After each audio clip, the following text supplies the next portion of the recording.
Hi, everyone. Happy Unfiltered Friday. We've made it to the end of the week. I'm very excited to be at the end of the week. And I'm also really excited to talk about the topic today. We are going to be talking about microaggressions, but as always, I will give you your 2-minute grace period to get here to let everybody know that we are live for our episode of Unfiltered Friday today. And yeah, I mean, it's a heavy topic, but I think that there are some ways to simplify it and talk through some, maybe some resources or some strategic ways to think about dealing with microaggressions in the workplace, especially if you are someone who manages a diverse team, someone who aspires to manage a diverse team, someone who aspires to retain your diverse employees. This is definitely a conversation for you. I actually have notes on my phone this time. And so if I look down, it's not because I'm ignoring y'all. It's that I have notes because there are some key points that I wanted to make sure that I hit. Actually, I could probably put my phone up like this. I can. And then have be able to see the notes.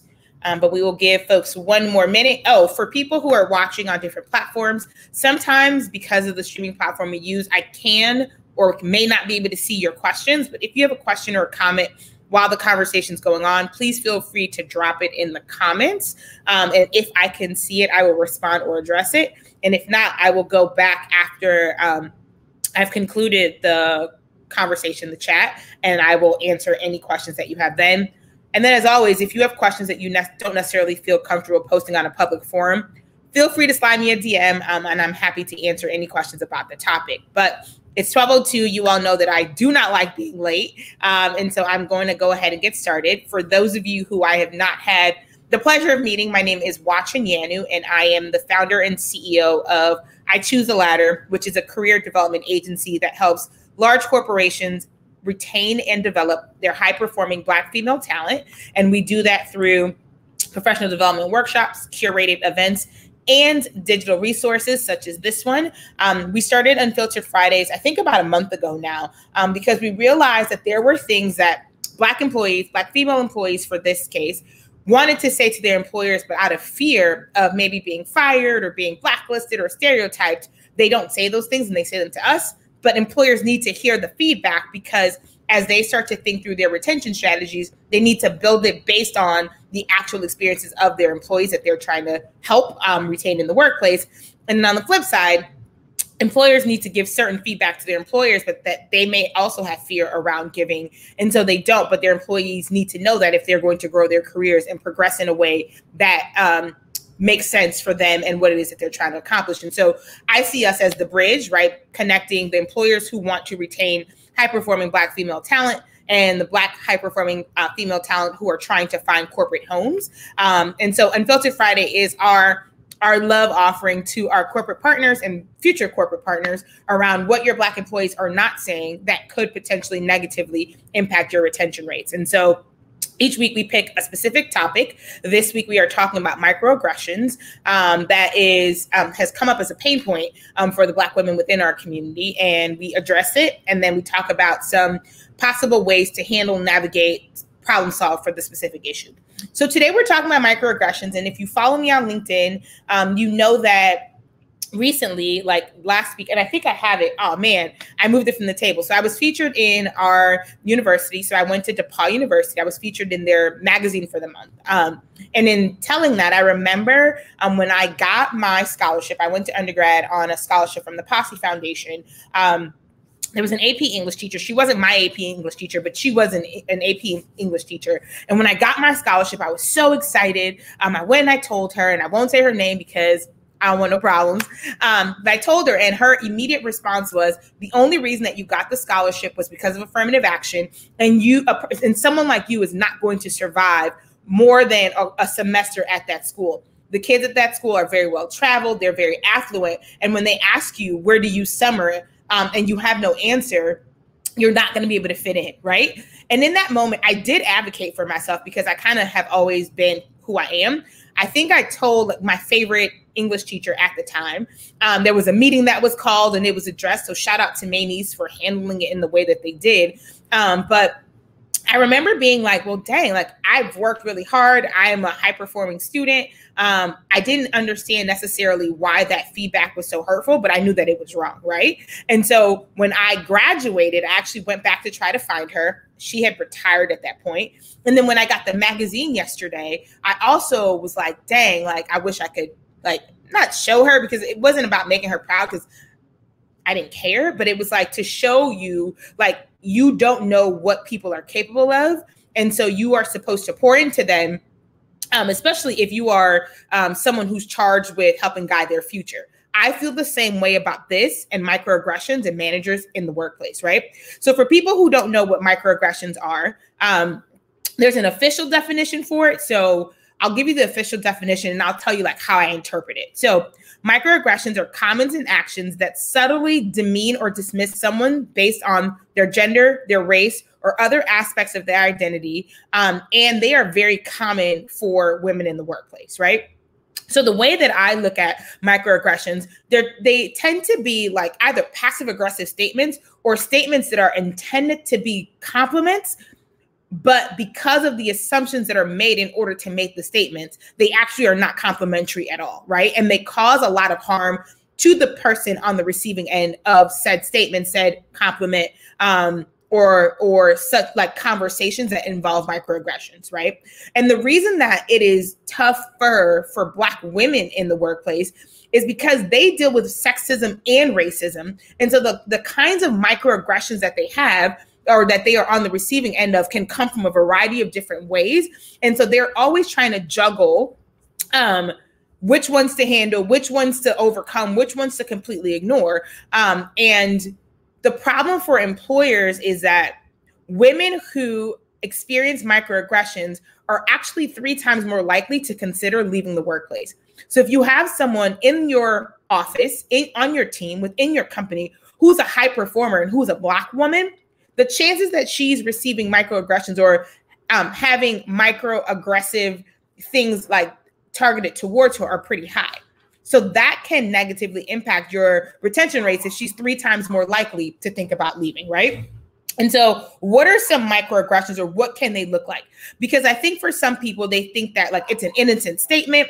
But again, the assumptions that are made in order to be able to make those statements are what make them dangerous. So for example, you go into a room, you go into a meeting, and there's someone who is in that space who is a subject matter expert, right? They were brought into the space because of their years of experience, because of their proven track record or whatever. But then you are condescending to them, or you're questioning their whether it's their recommendation or it's their thought process, and you're questioning them in a way that undermines their authority, but it's also in a way that you would not do to someone who didn't look like them. So for example, you have a Black woman who's brought in because she's been doing marketing for 20 years. She makes a recommendation based on her experience, based on the data or whatever, and you question her expertise, but you wouldn't do that to a white man, and you wouldn't do that to a white man who had less experience than she did and had less of an expertise. But because of whatever biases or things you have, you feel comfortable challenging someone's authority because of the assumptions that you have made, right? It's not based on their performance. It's not based on their experience. It's based on whatever you think someone like them is capable of, or the level of respect that someone like them deserves. That is a problem. Another way that microaggressions show up is that you're surprised that someone like them is in the same space. So for example, with the conversation, what I said about the English teacher in high school, what I later found out is that her daughter, her privileged white daughter, also started her college career at that school and didn't last more than I think it was like a year, right? So she dropped out after a year. So in her mind, if her daughter, who had all of the resources that were necessary to be successful in an environment like my undergrad university was, couldn't make it through the whole 4 years, the assumption was that someone like me, who didn't have the same privilege, who was going to a school that was very white, not very diverse, academically very rigorous, if her daughter couldn't do it, then the assumption is that then I most certainly could not have.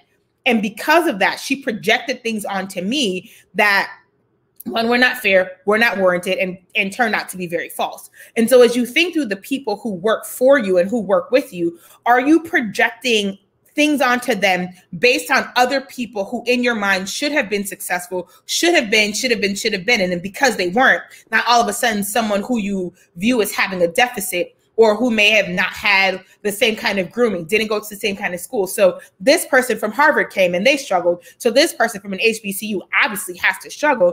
And that's not fair, and it's not right, and it's not accurate, right? So you have to check how you allow your opinions based on historical things of people who should have been successful impact the way that you treat people who then by default should not be successful in those spaces.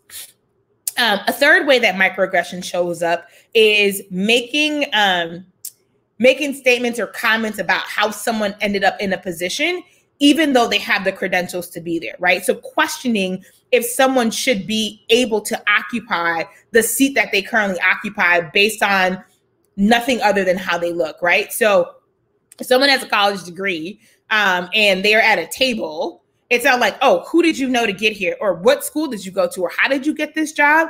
They got it based on their credentials. They got it based on their work experience. They got it because someone saw something in them that made them feel like they could be the right person for that job. It's not then your responsibility to then go and question them for the rest of the time that they're there, right? And like for me, there have been times where I'm questioned about things, and there are times where I've gotten into spaces because of people I know, but that's not the only reason that I got in there, right? So we know that a lot of people, unless they're like your child, you're not gonna put your reputation, your relationships on the line for someone who can't do the job, right? And so if I'm referred for something, it's because the person referring me knows that I'm qualified and knows that I will go into the space and add value and actually do the job. So it's disrespectful to the person in the seat, but also to the person who advocated for that person to be in the seat, to think that or to imply that the only reason that someone got into a seat, right, outside of, nepotism and all that other stuff that we can talk about at a later time, but to assume that the only reason that I got into a school is because of affirmative action, which is not true, right? And we do this to people at work all the time. We do this to Black people at work. We do this to Black women where they have a title that we're like, oh, I wonder how she got that, right? And it's like, the same way you got your job, in the same way that you were able to get positions because of your credentials, because you've worked really hard, because you've earned it. It's the same for people who don't look like you. A fourth thing is like comments about people's appearances, right? For whatever reason, we've decided that the vision of professionalism has a very Eurocentric look to it. And so if anybody else doesn't look like that, there's a tendency to make comments that could make the other person feel uncomfortable and feel othered, right? And so if you go into a space where you feel like who you are, like the way that God made you, is somehow not right or doesn't fit, it's really hard to put your best foot forward.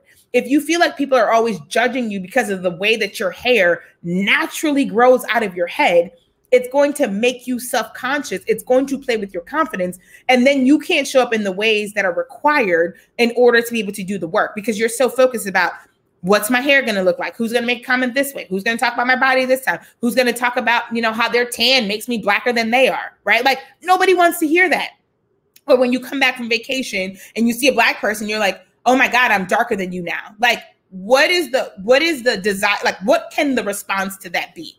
Right. And so as you make comments to people about appearances, about things that they don't control, right, you have to think about the impact that can have on the person who's on the receiving end of that comment. And then think about if you would do the same thing to someone who was not then, if you would feel comfortable, if you would feel so inclined to say those same things to someone who didn't look like that person. So for example, if you're a man who's commenting on a woman's hair, do you make those same comments to other men? Right? And if you don't make it to women. Don't make it to Black women. For white women, if you don't make those same comments to other white women and you aren't surprised when other white women do those things, don't do it to women of color. Women of color, don't do it to other women of color, right? It's pretty simple. Oh, this one really grinds my gears. So when people are surprised at how well spoken someone is. So for example, I have lived in, so I'm going to be 38 in August.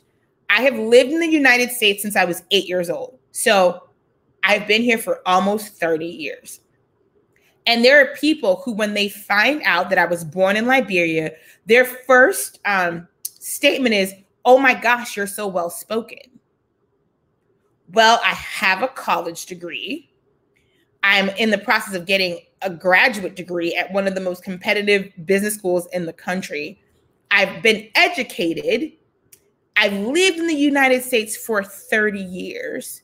Why are you surprised that someone who looks like me speaks well? That subject-verb agreement is not a challenge for someone like me, right? And I think when people say things like that, they think that it's a compliment. But to me, what it is that you assume that someone who looks like me can't communicate at the same level that someone who looks like you can.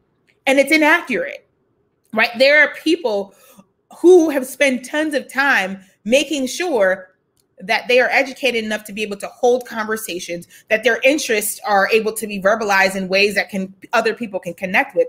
So to assume that someone who looks like you, someone who doesn't look like you, can't speak in a way that is professional, that makes sense, that is coherent, that is logical, is insulting. And so if you've never commented to another white person about how impressed you are with their ability to speak well, you shouldn't be saying it to anybody else, because white people are not the only ones who are capable of speaking well.